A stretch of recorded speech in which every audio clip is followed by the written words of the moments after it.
আসো আসো, আগে মন্দিরটা ভিডিও করে নি। কাল অব্দি আমি ভেবেছি যেতে পারবো না, বাট আজকে যে করে আমি সুস্থ হয়ে গেছি। সো রাত 9টার সময় বাস আছে, এখান দিয়ে যাচ্ছি স্টেশনটা আর এক জায়গায় যাবো, সেখান থেকে বাসে উঠবো এবার। চলো যাওয়া যাক। আর গাইস তোমরা হয়তো ভাবছো কোথায় যাচ্ছি। সো গাইস আজকে বেরোচ্ছি দীঘার উদ্দেশ্যে। So let's continue. যাচ্ছি কোথায় যাচ্ছি এখন, এখান দিয়ে যাচ্ছি যেখানে বাস দাঁড়িয়ে রয়েছে সেখানে যাচ্ছি, ওখানে বাসে উঠবো, তারপরে যা টাইম লাগে। সো চলো দেখি কত টাইম লাগে। এখন ঘড়িতে বাজে অ্যারাউন্ড 9:30 বাজে, ঠিক আছে। এবার দেখি পৌঁছাতে কটা বাজে, তারপরে আবার হোটেল বুক করার ঝামেলা। চলো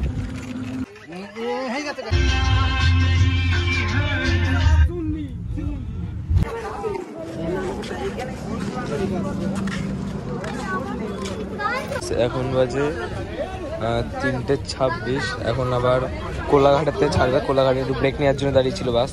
সো গাইস সামনে ঘাট, বাট এখন আই থিঙ্ক হাই টাইড চলছে।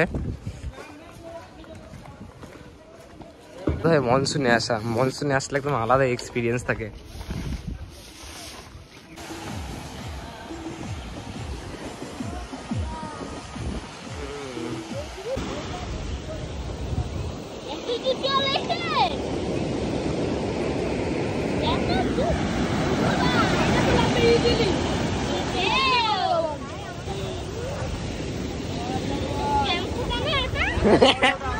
এটা শ্যাম্পু।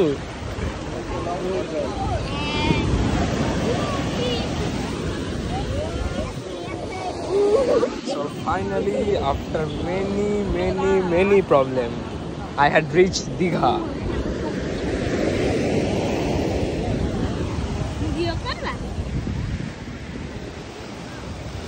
আর গাইস সেরকম আগের থেকে কিন্তু যাওয়ার প্ল্যান ছিল না, হঠাৎ করে এক সপ্তাহের মধ্যে ডিসাইড হলো যাবো। So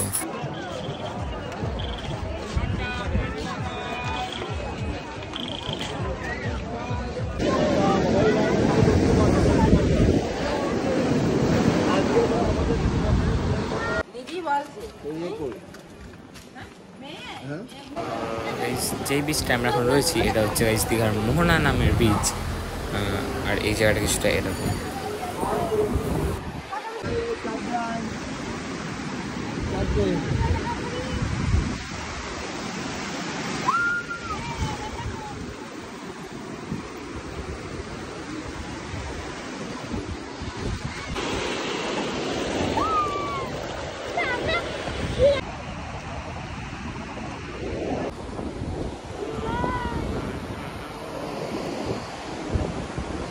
Actually this is my private island, ঠিক আছে। Actually this is my private island। এই তোমরা যেরকমটাই দেখতেই পাচ্ছ, আমি এখন কিছুটা এরকম ভিউতে রয়েছি। সো তোমার এসছে বাট তাও ফুল আনাচ্ছি রয়েছি, ঠিক আছে। একদম ফুল চড়া ফুল আনাচ্ছি।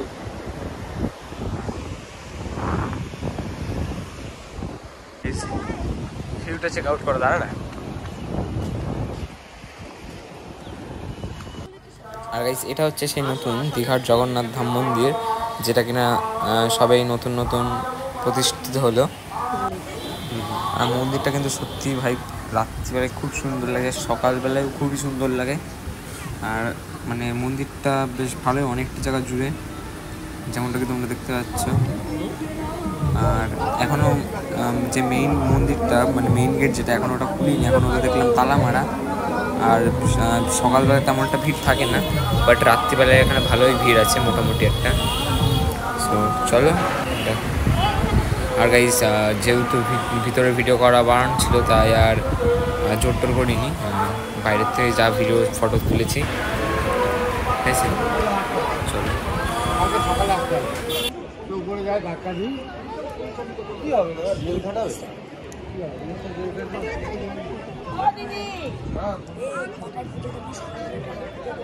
বলে বইয়ের জন্য বিকল্প নেই।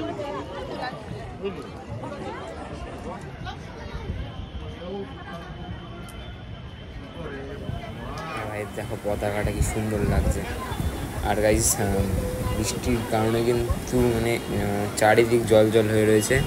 সো গাইস তাহলে আজকের ব্লগটাই পর্যন্ত থাকে, দেখা হচ্ছে আরও নতুন নতুন ভিডিও নিয়ে।